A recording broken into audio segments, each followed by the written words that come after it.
कबीर परमात्मा के अपने आप उदाहरण देकर कहते हैं कि कबीरा वैद बुलाइया पकड़ के देखी बाँ, और वैद न वेद न जाने ही मेरा करक कलेजे माँ। कहते हैं डॉक्टर बुलाया, डॉक्टर ने नाड़ी देखी, बाँ पकड़ के, पहले ये थे थर्मामीटर हाथ से देखा करते हैं, और वैद कहता है इसका कोई बीमारी नहीं और रोज सूखते आवे। कहते हैं कबीरा वैद बुलाइया पकड़ के देखी बाँ, और वैद न वेद न जाने ही मेरा करक कलेजे माँ। उस परमात्मा की और यहाँ के दुखों का जो दुख है, यहाँ के दुखों को देख देख कर कुत्ते ने देखे खाज किधर कीड़े पड़ रहे उसके हैं, किसी खाज लग रही है। ये भी पहले आप जैसे अड़े चौड़े हो कांडे थे और बढ़िया बढ़िया सूट गाड़ के चाले थे, भक्ति करी कोई नाच बिरान माटी करवा ली। तो ये बातें उनको तुरंत याद आने लग जाएंगी जिनकी आंखों का मोतियाबिंद का ऑपरेशन हो गया, अर्थात जिनको तत्व ज्ञान हो गया। अब तो हम देखते हैं कुत्ते हैं, गधे हैं, सुअर हैं, बैल है, जोड़ रखा गाड़ी में, भर रखा सामान, चलता नहीं था, दे लट्ठा गद्दा है गधोरी उस पर। तो हमने सोचा ये तो ऐसे बनते रहेंगे और हम ऐसे ही मनुष्य बने रहेंगे। काल ने ऐसी बुद्धि भ्रष्ट कर रखी हमारी, क्योंकि ज्ञान है नहीं। ज्ञान हो तो हम ये नहीं सोच सकते, क्योंकि यहाँ तो प्रत्येक प्राणी का अपना किया कर्म इसको मिलेगा। आज मनुष्य है, भक्ति ठीक की नहीं तो अगली योनियों अन्य प्राणियों की योनियों में जाएगा ही जाएगा। तो फिर ये बातें, यहाँ का यो कष्ट, किसी की किसी का हाथ कट रहा, किसी की टांग कट गई, कोई अंधा हो रहा, किसी का बेटा मर गया, किसी की बेटी मर गई, एक परिवार में दो दो तीन दिन इकट्ठे मृत्यु हो रही है। अब उस परिवार के स्थान पर आप अपने को सोचकर देखो जो जश्न मनाने की तैयारी में है, तो फिर ये बकवादें अब पलट जाएंगी। 90% जो हम वेस्ट करते हैं अपना समय इस पेट के लिए और इस संसारिक इन बकवादों को जोड़ने के लिए, ये 90% अपने आप शांत हो जाएगी। ना दहेज लेंगे ना देंगे। किसी के 2 कन्या हो जाती है, उसको नींद आनी बंद हो जाती है। ऐसा हमने अपने आप एक मकड़ी वाला जाल फैला के आप फंस बैठे उसमें दहेज के चक्कर में, क्योंकि हमें ज्ञान नहीं। हम किसी से आज पैसा लेते हैं, अगले जन्म में वो पैसा वापस देना पड़ेगा। किसी ने मान ले किसी को दबाव देकर दहेज का पैसा ले लिया, या वैसे 2 नंबर के काम करते ले लिया, लेकर दिया नहीं, अगले जन्म में वो पूरा करना पड़ेगा। किसी का गधा बनकर देना पड़ेगा, किसी का भैंस बनकर देना पड़ेगा, और या फिर अगले जन्म में वो दामाद बनकर ले जाएगा जिसको आज तुम दामाद बनकर ले रहे हो। तो इस पंगे में अनजान व्यक्ति दिया करे। परमात्मा ने जो आपको देना है वही देना है, आपके प्रारब्ध में लिख रखा है। उसमें आप अगर फेरबदल करने की चेष्टा करोगे, दूना दुख उठाओगे। फेरबदल भी परमात्मा ही कर सकता है। शास्त्र अनुसार साधना करने से आपके भाग्य में ना होगा वो पुण्य, और परमात्मा करवा कर या अपने कोटे से देकर आपको यहाँ होटल वाली सुविधाएं अवश्य देगा, पर अधिक नहीं मांगनी चाहिए। तो ऐसे नानक साहब जी से किसी ने प्रश्न किया, क्योंकि नए नए भक्त बहुत जाते रहते हैं। कहते हैं हे गुरुदेव, हे परमात्मा, आप हमें कभी खुश नजर नहीं आते, आप खोए खोए से रहते हो। तो नानक साहब जी कहते हैं भाई क्या बताऊं। कहते हैं ना जाने काल की कर डारे, और किस विध ढल जा पासावे, और जिनाते सरते मौत खुड़क दी उनानू केड़ा हासावे। कि 1 सेकंड का पता नहीं यहाँ के बिजली गिर जा और कहाँ गिर जा। जैसे सन 2000 की बात है, पूरा भारतवर्ष गणतंत्र दिवस 26 जनवरी मना रहा था। उधर से गुजरात के अंदर एक जबरदस्त भूकंप आ गया। लाखों व्यक्ति अपने ही मकानों के नीचे, जो 3-3, 4-4 मंजिल के, सारा जीवन पीढ़ी 2 पीढ़ी लाग कर बनाकर उसमें जश्न मना रहे थे, उन्हीं के नीचे दबके और लाखों व्यक्ति मर गए। सुबह सुबह का समय, छुट्टी का दिन, और सारे घर में सेट थे। काल ने किसा दाव लगाया। तो तो यहाँ परमात्मा कहते तुम तो बालक हो, बालक कति डरते नहीं जरा से भी। डर जब हो जब आपको ज्ञान हो, और ज्ञान हो सत्संग से। सत्संग मान का समय नहीं कि तो और बकवाद हो रही हो, देख लो दुनिया इकट्ठी हो जा। और यहाँ कितने भक्त आ पाते हैं, जो आ पाते हो बहुत महान और पुण्य आत्मा है, उनके पिछले संस्कार इतने जबरदस्त हैं कि उनको प्रेरित करके लाते हैं, परमात्मा की रजा होती है उनके ऊपर। तो क्या बताते हैं, न जाने काल की कर डारे और किस विध ढल जा पासावे, और जिना ते सरते मौत खुड़क दी उन्होंने केड़ा हासावे। अब फिर पूछते हैं क्या प्रभु आप सदा ऐसे ही रहते हो? प्रश्न किया किसी ने नानक जी से। नानक साहब ने कहा कि भाई मुझे भी खुशी होती है, लेकिन वो खुशी हम ऐसे प्रकट नहीं करते जैसे अनजान लोग करते हैं, नाचे कूदो या हा हा हा दांदरे काटे। नहीं, अंदर ही होता रहता हमारे जो कुछ होता है। कहते हैं साध मिले साड़ी शादी होंदी, साध मिले साड़ा शादी होंदी, और विछड़ जा दिलगीरी वे, अखदे नानक सुनो जिहाना मुश्किल हाल फकीरी वे। कि तुम भक्तजन जब आते हो मेरे पास सत्संग सुनने के लिए, और जो उपदेश ले चुके हैं, और फिर वो सारे के सारे रह रह कर मेरे पास आ रहे हैं, तो मुझे बहुत खुशी होती है। उस दिन हमारे विवाह होता है, शादी होती है, समागम होता है, चहल पहल होती है।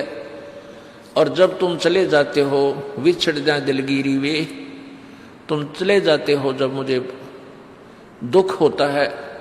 क्यों होता है? कि तुम काल के उसमें पहुंच चले जाते हो, क्योंकि भक्त कम होते हैं और काल प्रेरित व्यक्ति ज्यादा होते हैं। मुझे ये डर लगा रहता है कि कहीं ये भोली आत्मा उन काल के दूतों का ना फंस जा और उनकी बातों में आके भक्ति ना छोड़ दे, इनकी दुर्गति ना हो जा। जब तुम ठीक ठाक वापस आ जाते हो सभी, तो मेरी आत्मा खुश होती है। उस दिन मेरी खुशी का कोई ठिकाना नहीं होता, लेकिन वो होती है अंदर ही अंदर, लोग दिखावा नहीं होता। साध मिले साड़ शादी होंदी, और विछड़ जा दिलगीरी वे, अखदे नानक सुनो जिहाना मुश्किल हाल फकीरी वे। भाई कहते हैं भक्ति करना बहुत मुश्किल है। मुश्किल इन काल के दूतान बना दी, जनता ज्ञानहीन कर दी। जो भक्ति नहीं करते वो तो सीधे काल के जाल में हैं ही। जो भक्ति करने की चेष्टा करते हैं तो किसी का तो पति लाठी ठाए पाओगा, उसके पति ने कोई और इंजेक्शन ला जाएगा। यो क्यों होया भाई, हम भी तो नाम ले रहे हैं, हम वहां जाते हैं, हम तो 6 महीने साल में कभी कभी जाते हैं, और आप कहते हैं 10वें दिन भाग लेते हैं।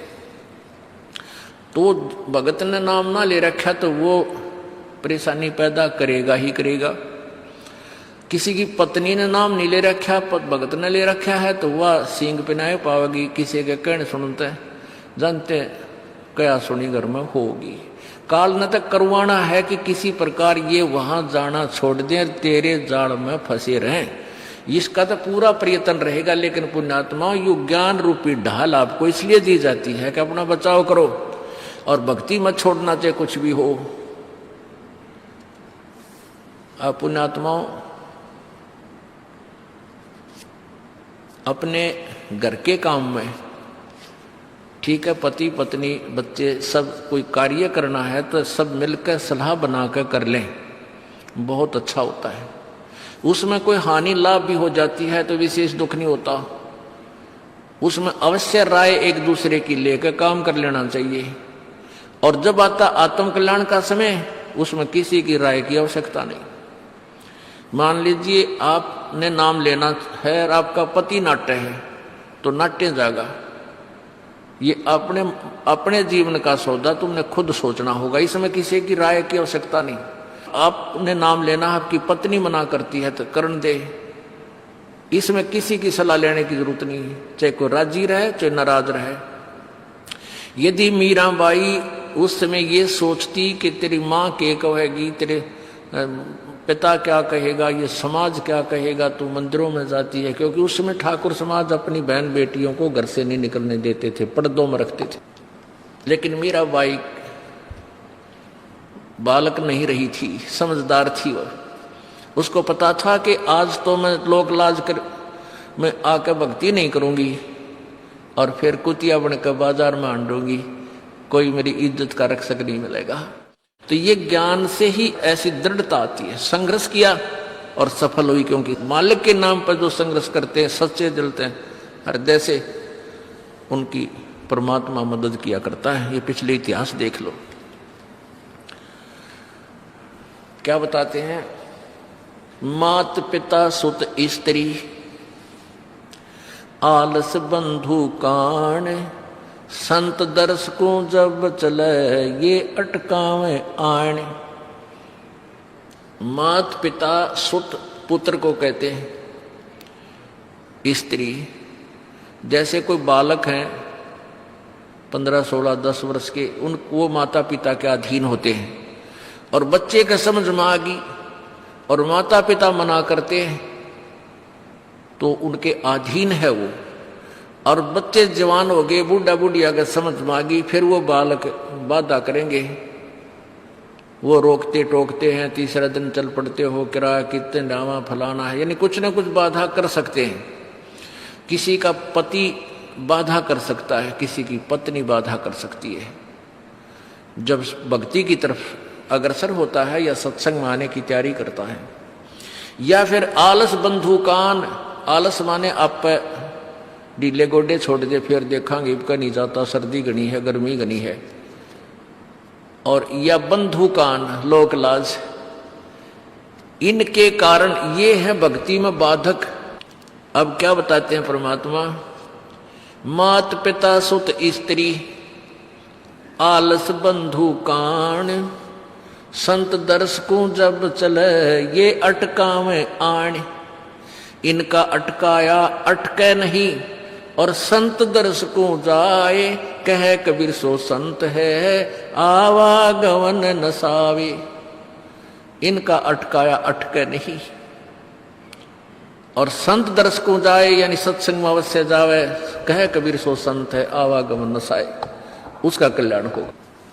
आज मीराबाई जी का कितनी श्रद्धा और आदर के साथ नाम दिया जाता है। और यदि वो उसी तरह की क्रियाएं करती जो उस समय की बहन बेटियां लोक लाज में फंसका अपना जीवन बर्बाद करगी, आज वो कुतिया बनी हांड है। परमात्मा कहते नकबे सर नकबे बनी वह पैर थी हार हमेल, और सुंदरी से वह कुतिया बनी सुन साहिब के खेल। बीबी पड़ते रहे थी डोडी लगे थी बार, अब गातु गाड़े फिरती है बन कुतिया बाजार। वो पर्दे की सुंदरी सुनो संदेशा मोर, इब गातु गाड़े फिरती है वो करें सरायों शोर। अब जो डोडी पर्दे जिनका लग गया करते, पर्दे में रहा करती थी, जो अपने आप को ऊंच घरों की बेटियां बहू कहा करती थी, उनका सत्संग की छीट लगी नहीं, करते बाहर निकली नहीं। पूर्व जन्म की पुण्यात्मा थी, उनको कोई रानी बन गई, कोई महारानी बन गई, कोई अच्छे घर में जन्म, इस मायाधारी मस्करिया का जन्म हो गया। और वो भगवान से दूर रहने के कारण फिर अगले जन्म में कुतिया की योनि पाती है। तब तो पर्दों में रहती थी, उंगली भी ना दिखने दे थी, किसी बाहर कहीं हमारी बेइज्जती ना हो जा, मेरी पत्नी जो है सत्संग में चलेगी तो इज्जत का नाश हो जाएगा। और वह इज्जत फिर उगाड़ी अंडा है कुतिया बनकर। कहते नकबे सर नकबा बनी पैर थी हार हमेल, 1-1 लाख के गहने पहरा करती, आज वो सुंदरी से कुतिया बनी देख साहिब के खेल। तो पुण्यात्मा ये इन बातों से डर लगना चाहिए। इन बातों से डर लगने लगेगा, मालिक में रुचि बनेगी और भजन करने को दिल करेगा। और ये लोग दिखावा जो ड्रामा है, नाचा कूदी, ये बकवाद मन में आवे को नहीं। ये कहने की आवश्यकता नहीं पड़ा, दास ने कैसा मत करियो। हाँ कहना तो पड़ता है एक बार बालक को, कुछ दिनों के बाद फिर आपकी रुचि ना बढ़े। इतना तो इस दास को विश्वास हो गया है कि परमात्मा के बच्चे भगवान को पहचानने लग गए, क्योंकि अब शिक्षित समाज है। आपको नाम दिया जाता है, नाम देने से पहले सब नियमों से परिचित कराया जाता है। और हमने ये पुस्तक बनाई है भक्ति सौदागर को संदेश। इसके प्रथम अध्याय में ही हमने नियमों का पूरा विस्तार से विवरण दिया है कि कोई भी पुण्यात्मा इस आश्रम की तरफ आएगा तो पहले तैयार होकर आवे। पहले क्या होता था कि भक्तजन समझाते थे नाम ले लो तुम्हारा कल्याण हो जाएगा, बड़े सुख होते हैं, यहाँ आ जाते थे उपदेश लेने। और यहाँ आकर के हम फिर उनको लिस्ट दिखाते थे, ये नियम निभाने हैं, तो भाग जाते थे कि नहीं हमारा भी ये नियम नहीं नंबर। क्योंकि वो उल्टे रंग में रंगे हुए वो सारे। तो अब उनको पहले ये लिख कर दे दिया कि तुम तैयार होकर आ जाना, तुम्हारा मन मानने तो आना, क्योंकि कल्याण होगा इस मर्यादा में रहने से। तो अब ये दास देख रहा है कि अब कितना डर लगता है बहन बेटी भाइयों को, बच्चों को। अब वो कहीं, क्योंकि समाज हमारा जो है सारा का सारा समाज काल प्रेरित है, उन्हीं क्रियाओं को कर रहा है जो ना करने वाली होती हैं। और हमारा भक्त एक घर में एक व्यक्ति ने नाम ले लिया और 5-6 व्यक्ति वो सारे शास्त्र विरुद्ध साधक हैं, तो उनके साथ संघर्ष बनता है बेचारे का जा करके। फिर भी वो इतना दृढ़ है, डरता है, आकर पूछता है जी मेरे पे ऐसी गलती होगी, मेरा नाम तो खंडनी हो गया, आगे से नहीं करूंगा। तो कहने का भाव ये है कि पहचानने लग गए तुम परमात्मा को और संघर्ष करना सीख गए, आप सफल होगे, देख लेना एक दिन।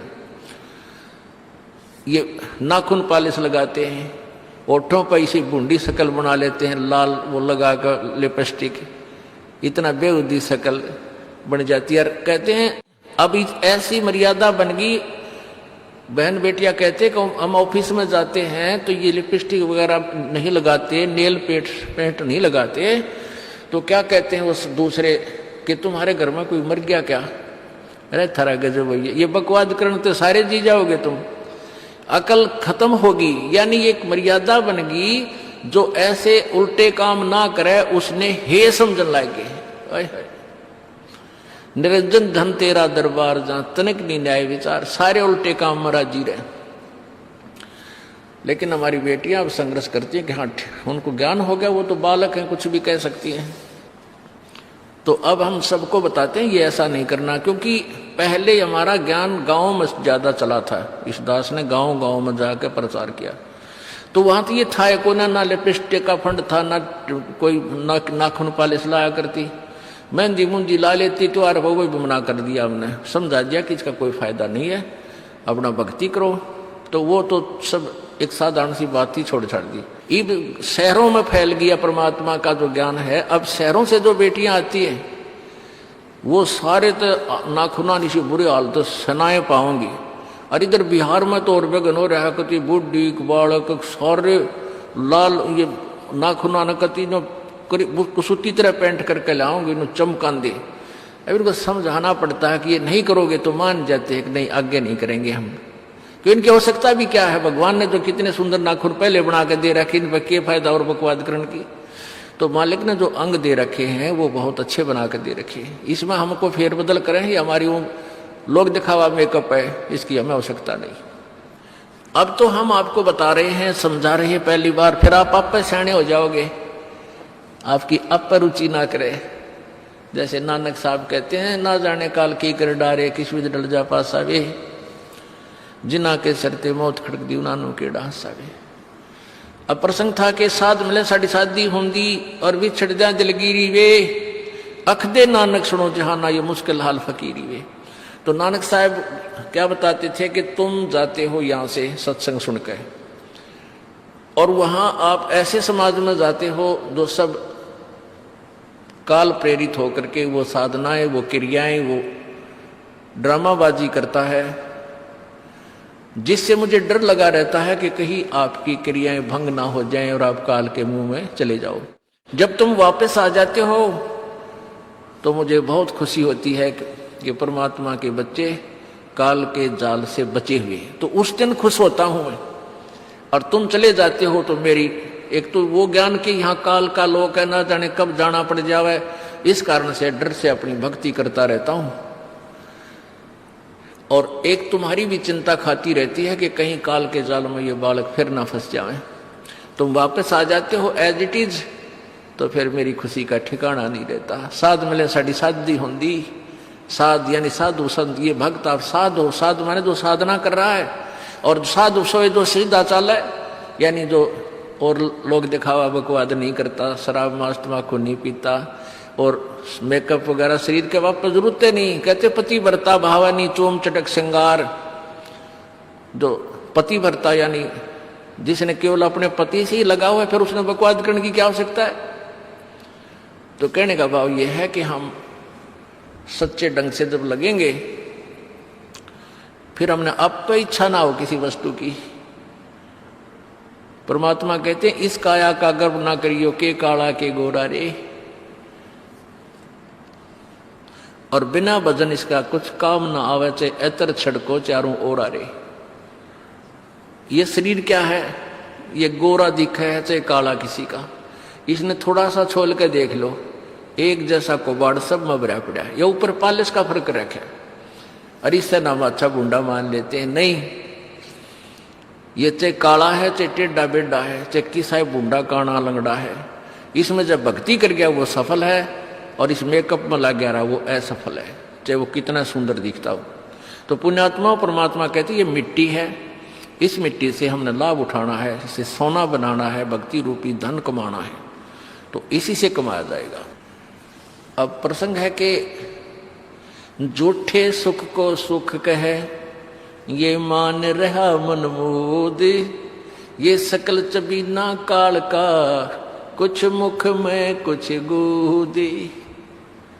अब परमात्मा आप बताओ, मैं आकर के बोली आत्मा हमें जगा रही है, हमने काल के कुएं की भांग पी रखी है, यहाँ की मान बढ़ाई और इस माया की।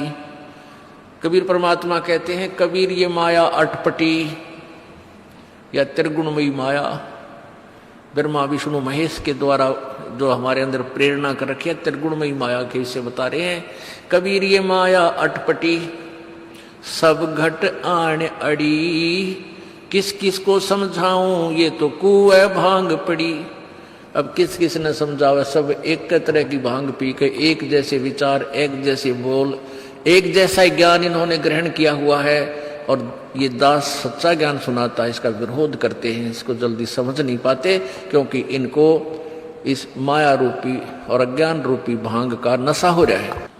तो परमात्मा कहते हैं, कबीर ये माया अटपटी सब घट आण अड़ी, और किस किस न समझाऊं या तो कुएं भांग पड़ी, यानी सब ने एक जैसा ही ज्ञान ग्रहण कर रखा है, सबके एक जैसे विचार हैं। अब झूठा सुख कौन सा है, इन कार कोठियों को हम अपना मानते हैं, संतान संपत्ति को अपना मानते हैं। इसका उदाहरण आपको दे दिया।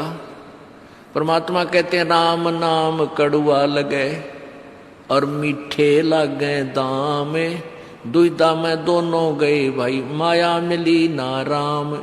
माया तो मिले को नहीं, यानी मान लीजिए आपके पास अरबों संपत्ति अरबों हो भी गई, तो वह तेरी नहीं, आपको 2-4 रोटी सुबह 4 रोटी शाम है, और 1 वर्ष में गणे 4 कपड़े कुर्ते पजामे बहुत,